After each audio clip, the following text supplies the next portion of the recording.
Io ho iniziato ad occuparmi di imprenditorialità femminile da poco tempo. Prima mi occupavo di imprenditori, poi ho conosciuto Valeria e Anna e ho detto, beh, proviamo ad analizzare cosa succede nel mondo delle donne imprenditrici. Devo dire che ho scoperto tanto e quindi oggi vi porterò i risultati di una ricerca che hanno fatto fare un passo avanti significativo nelle conoscenze sull'imprenditorialità femminile.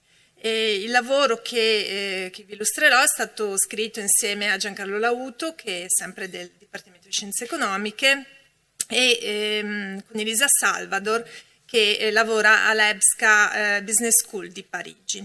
E, in particolare in questo lavoro ci siamo occupati di finanziamenti alle spin-off accademiche.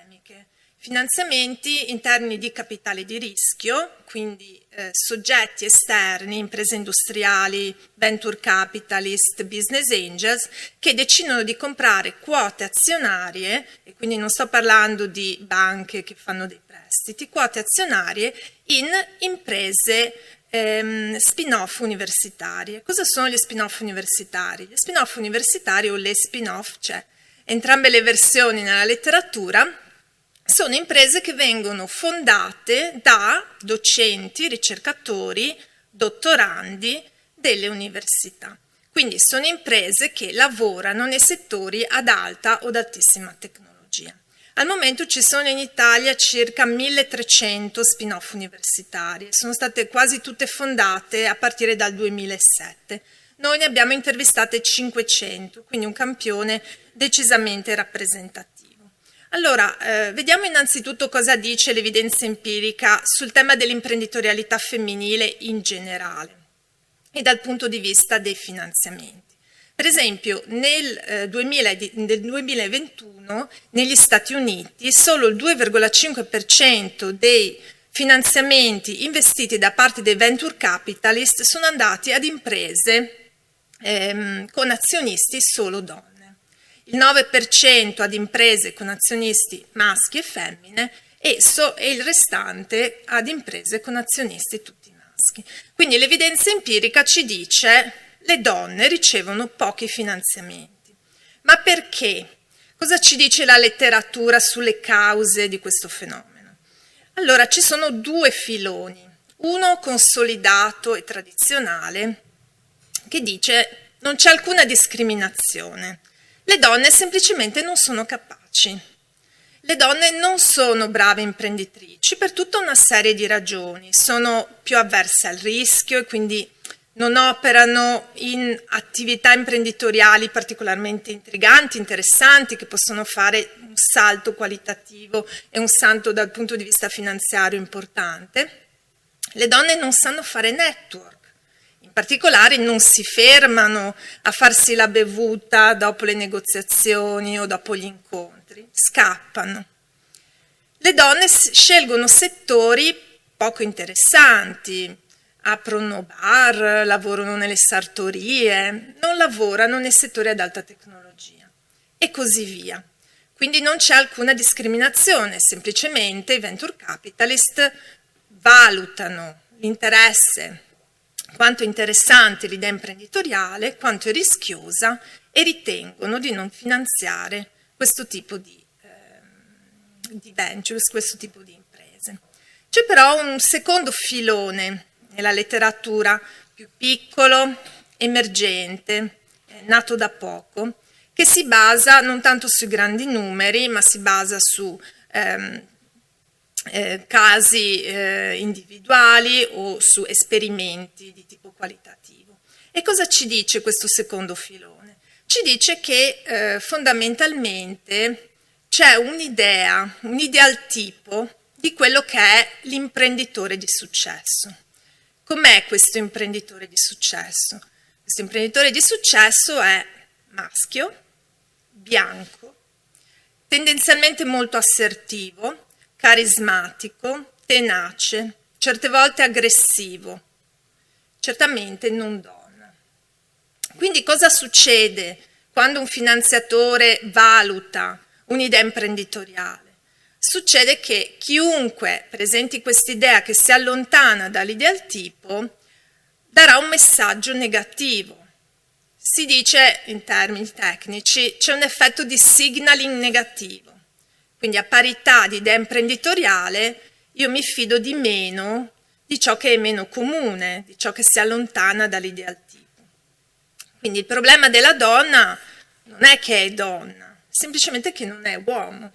E così è, comunque la donna non uomo è in buona compagnia, perché gli studi mettono in evidenza che c'è questo signaling negativo anche per le persone non bianche, per le persone portatrici di handicap, per le persone obese, per le persone sovrappeso.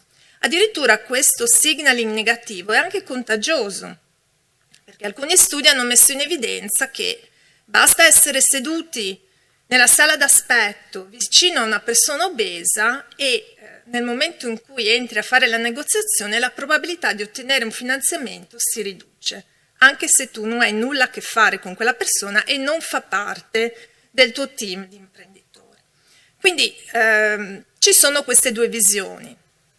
Le donne hanno delle difficoltà, oppure c'è una visione che si è affermata nel tempo, nella storia, di questo ideal tipo dell'imprenditore di successo. E certamente noi accademici abbiamo contribuito all'affermarsi di questa idea, perché il padre degli studi sull'imprenditorialità, Schumpeter, anni 30, descriveva l'imprenditore come un essere sovrannaturale, un eroe, un combattente nella giungla del mondo imprenditoriale e, per definizione, un maschio.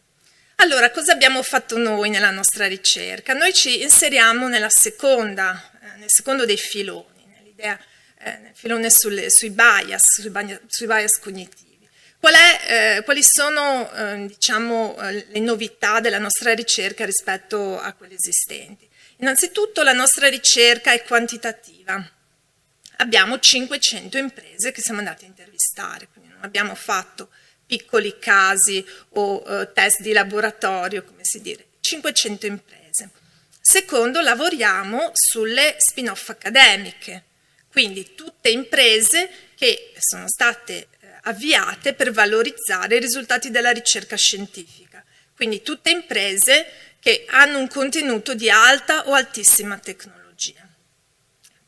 Terzo elemento, e vi sembrerà strano, noi siamo i primi a studiare anche imprese miste, perché di solito la letteratura si concentra su imprese di soli uomini e su imprese di sole donne e confronta questi due tipi di imprese.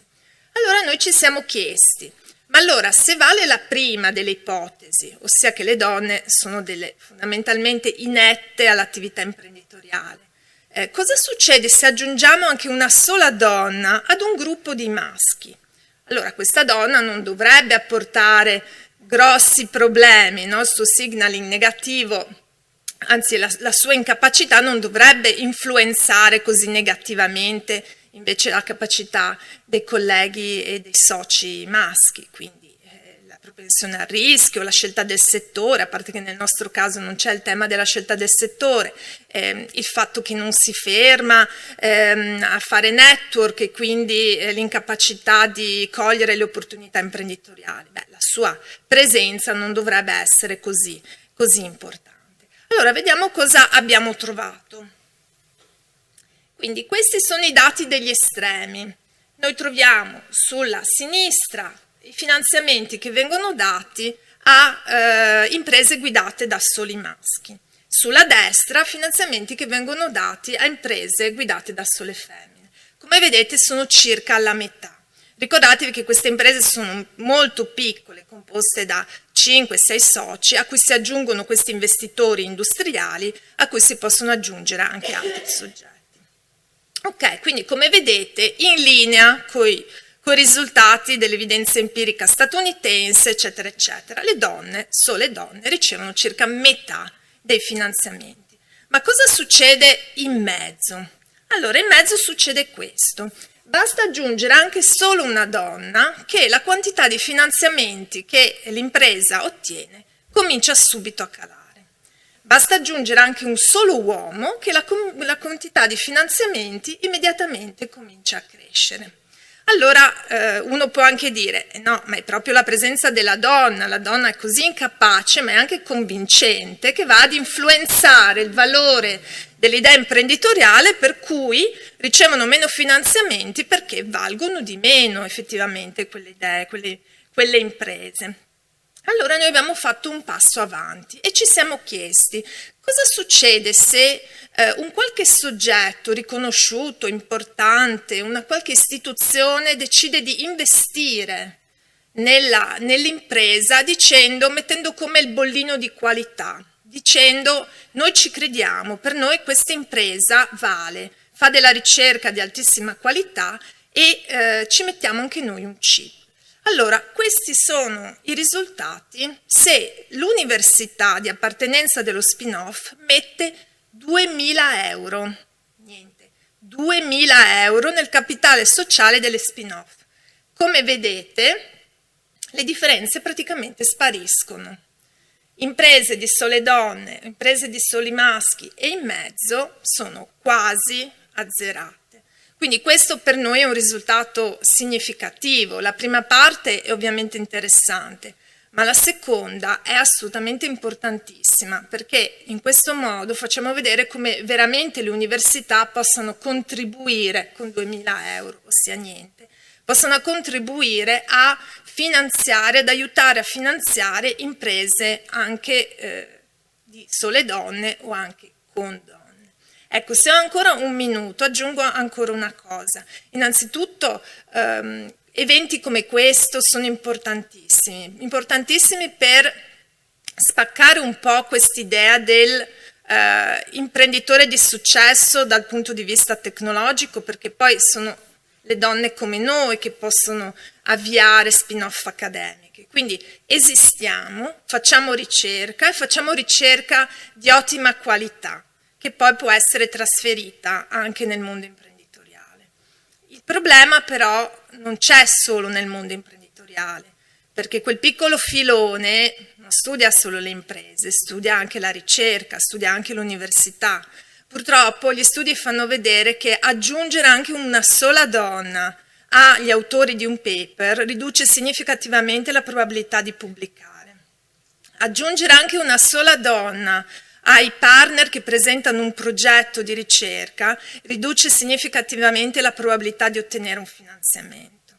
Essere donna è difficile nel mondo universitario, nel senso che è molto difficile raggiungere posizioni di governance e quindi influenzare poi certe decisioni. Quindi io ringrazio l'università, ringrazio Valeria proprio per l'effetto di signaling positivo che eventi come questo possono fare e possono giocare veramente un ruolo importante. Ricordiamoci che il capitale umano è distribuito equamente, per cui se noi continuiamo a pescare solo da un lato, a un certo punto peschiamo nel vuoto. Quindi grazie.